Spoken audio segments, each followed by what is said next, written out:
পেন্সিলে ছবি আঁকা শিক্ষা by artist Mohammad Shahabuddin. Drawing একজন শিল্পীকে উন্নত শিখরে নিয়ে যাওয়ার জন্য এই ড্রয়িং খুব আবশ্যিক। ড্রয়িং ছাড়া কোনো শিল্পী কোনো দিন উন্নতি করতে পারে না। যার জন্য আমি আবার আরেকটা ড্রয়িং আপনাদের দিলাম, পেন্সিল ড্রয়িং। এবং এই ড্রয়িংটি এমন যে একেবারে আপনি ড্রয়িংয়ের সাথে সাথে ছবি এঁকে ফেলবেন। যার জন্য এটা যদি পুরোপুরি আপনারা দেখেন, দেখতে হয়তো একটু বিরক্তকর লাগতে পারে, কিন্তু যদি পুরোপুরি দেখেন তাহলে আশা করি যারা শিল্পী হতে চান বা ছবি আঁকতেছেন বা শখে ছবি আঁকেন তাদের জন্য খুবই উপকারী হবে এই ড্রয়িংটা। তাই সবাই একটু মনোযোগ দিয়ে দেখে নেন। এই ড্রয়িংটা করার জন্য আমি এখানে 4B পেন্সিল ব্যবহার করেছি। 4B পেন্সিলটা হলো এমন যে আপনার ডার্ক টোনেও যাওয়া যায়, আবার এটা লাইট টোনেও যাওয়া যায়।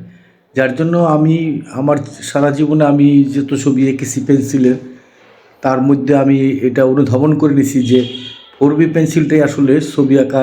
যদি একটি পেন্সিল ব্যবহার করে ছবি আঁকতে চান তাহলে 4B পেন্সিলে আপনারা নেবেন। 3Bও চলে, কিন্তু 3Bটা আবার ডার্ক পাওয়া যায় না। 6Bর মতো অত রেজাল্ট পাওয়া যায় না আপনার যদি চাপ দিয়ে কাজ করেন। আমার আগের ফুটেজটা দেখে নেবেন, তাহলে ওইখানে যে কথাগুলো সেটার সাথে এবার এটা মিলিয়ে নিতে পারবেন। এখানে আমি এই যে চোখের ড্রয়িংটা করলাম, আপনারা মাথায় রাখবেন ঠিক বরাবরই চোখের ড্রয়িংটা হয়, মাঝখানে আরেকটা চোখের স্পেস থাকে। দুইটা চোখ যখন আঁকবেন, একটা চোখ আরেকটা চোখ, ডান চোখ বাম চোখ, মাঝখানে আরেকটা চোখের স্পেস রেখে দিবেন। বেসিক মাপ যেটা মানুষের অবয়বের, সেটা হলো কপাল 4 আঙ্গুল, কপাল থেকে আবার নাক 4 আঙ্গুল, না আবার নাকের পর থেকে একেবারে থুতনি পর্যন্ত 4 আঙ্গুল, কপাল থেকে ব্রুর পর থেকে নাকের নিচ পর্যন্ত 4 আঙ্গুল, তারপর নাকের নিচ থেকে আবার থুতনির শেষ পর্যন্ত 4 আঙ্গুল, তারপর আপনার চোখ ডান চোখ বাম চোখ যেখানে নাকের কাছে শেষ হইল সেখান থেকে নিচের দিকে সোজা বরাবর গিয়ে নাকের শুরুটা হবে। নাকের যে আপনার প্রশস্তটা যেটা, আর নাকের লম্বাটা তো বললামই আগে। এরপর আইবল যেটা আছে, আইবলের মাঝ বরাবর থেকে আপনার মুখটা শেষ হবে। মুখের যে ড্রয়িংটা ওইটা মাথায় রাখবেন একদম। এখন ঠোঁট দুটা কীভাবে বের করবেন, নাকের নিচ থেকে 1 আঙ্গুল দিবেন, তারপরে ঠোঁট দুইটা 1 আঙ্গুল, তারপরে ঠোঁটের নিচে হলো থুতনি 2 আঙ্গুল। এটা মাথায় রাখবেন, একদম বেসিক মাপ। ব্রু থেকে নাকের নিচ পর্যন্ত যে 4 আঙ্গুলের মধ্যে করেছেন, এই 4 আঙ্গুলের মাপে পিছনের দিকে গিয়ে কান হবে। কানটা হবে পার্সপেক্টিভে একটু ছোট। আর বাকি যে বিষয়গুলো সেটা হলো কপালের মাপটা যেখানে ওইখানে চুল শুরু হবে, এরপর নিচে গিয়ে আপনার হাড্ডিটা যে দিবেন আপনার চোয়ালের, সেটা মাঝখানে একটু নিচে হবে, মাথায় রাখবেন। তো এই আমি একদম বেসিকগুলো সব বলে দিলাম। চোখটা একটু নিচে হবে, নাকটা একটু উঠে আসবে, যার জন্য টোনগুলো একটু এভাবে ক্যারেক্টার টোন দিতে হবে। আর ঘষাটা দিতে হবে, আমি কালকের ফুটেজে বলছি, যেখানে যেরকম লাইট আছে ওইখানে ওইরকম ঘষা দিতে হবে। কোথাও আলতোভাবে, কোথাও আবার ডার্ক করার জন্য একটু চাপ দিয়া, জোরে চাপ দিয়ে করতে হবে। সেটা আনুপাতিক তেমন হবে যেখানে যেরকম লাইট আপনি পোর্ট্রেট দেখতেছেন আর আঁকতেছেন, ওইখানে লাইট শেডটা যা আছে তাই আপনার করতে হবে। এখানে আমি কিন্তু আজকে এই যে শুধু লাইট শেডেরই চর্চা করছি, ড্রয়িংয়ের দিকে খেয়াল করি না। যেখানে যে লাইট শেডটা দেখতেছি যে পরিমাণে, সেই পরিমাণেই চাপ দিয়া, ঘষা দিয়া, টোন দিয়া, ক্যারেক্টার টোন দিয়া আগায় যাওয়ার চেষ্টা করছি। এখানে পোর্ট্রেটের টোন দেওয়ার আগে আপনারা মাথায় রাখবেন যে স্টিল লাইফ করতে হবে। স্টিল লাইফ করলে আপনার স্টিল লাইফে যদি আপনার কমলা, পেঁয়াজ, রসুন এরকম গোল জিনিসগুলো করেন, আলু, তাহলে আপনার এই যে এই অবয়বের মধ্যে যে উঁচা নিচাগুলো থাকে সেইগুলো আপনার পটের ড্রয়িং, পটের লাইট শেড দেওয়া দিলে আপনি সহজে এখানে ওইগুলো ট্রান্সফার করে নিয়ে আসতে পারবেন।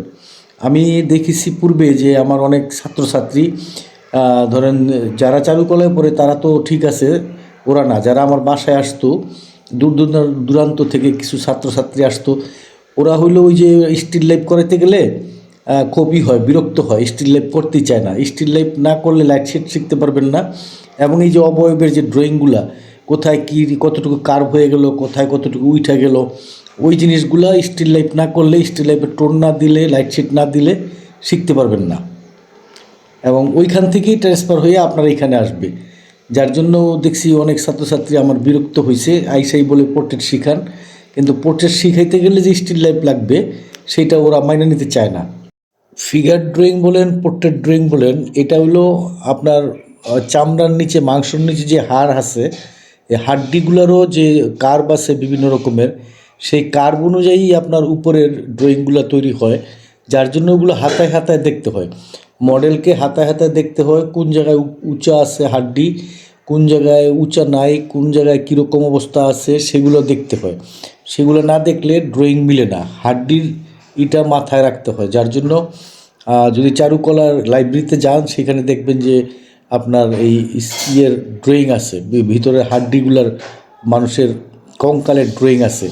সেই মাথার কঙ্কালের ড্রয়িংটা আপনার হাতায় হাতায় দেখতে হবে।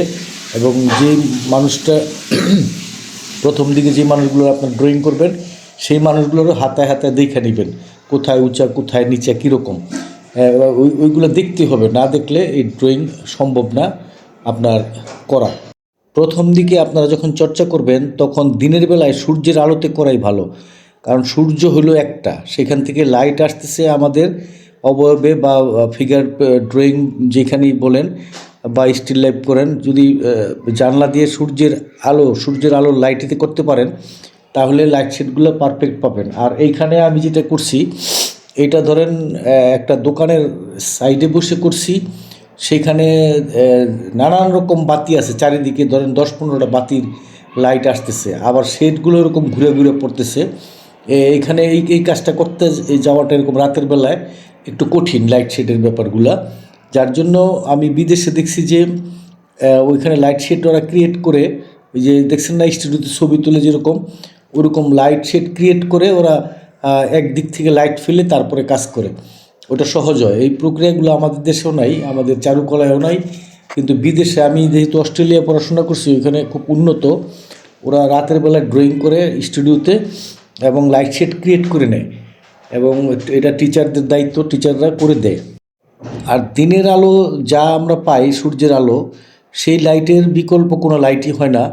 তারপরেও বিদেশে দেখছি টাংস্টান নামে লাইট আছে, সেই লাইট হলো স্টুডিওতে ব্যবহার করে, এবং ছবি ঝুলানোর পরে গ্যালারিতেও সেটা ব্যবহার করে। এটা আমাদের দেশে নাই, টাংস্টান লাইট অনেক দাম, যার জন্য এই দেশে এই টাংস্টান লাইটের ব্যবহার হয় না। তবে আমাদের দেশে এখন যে সাদা লাইটগুলো বের হয়ে গেছে বিভিন্ন রকম, সেটার সাথে পুরানো যে হলুদ রঙের লাইট হইতো ফিলামেন্টার দেওয়া, সেই লাইট যদি একটা সাথে লাগাই নিতে পারেন তাহলে রাতের বেলায় কাজ করলে ওই আপনার পারফেক্ট ওইরকম দিনের আলোর মতো একটা লাইট পাবেন। তো ধন্যবাদ সকলকে, আমার জন্য দোয়া করবেন, আর লাইক কমেন্ট দিবেন এবং প্রচার করে দিবেন।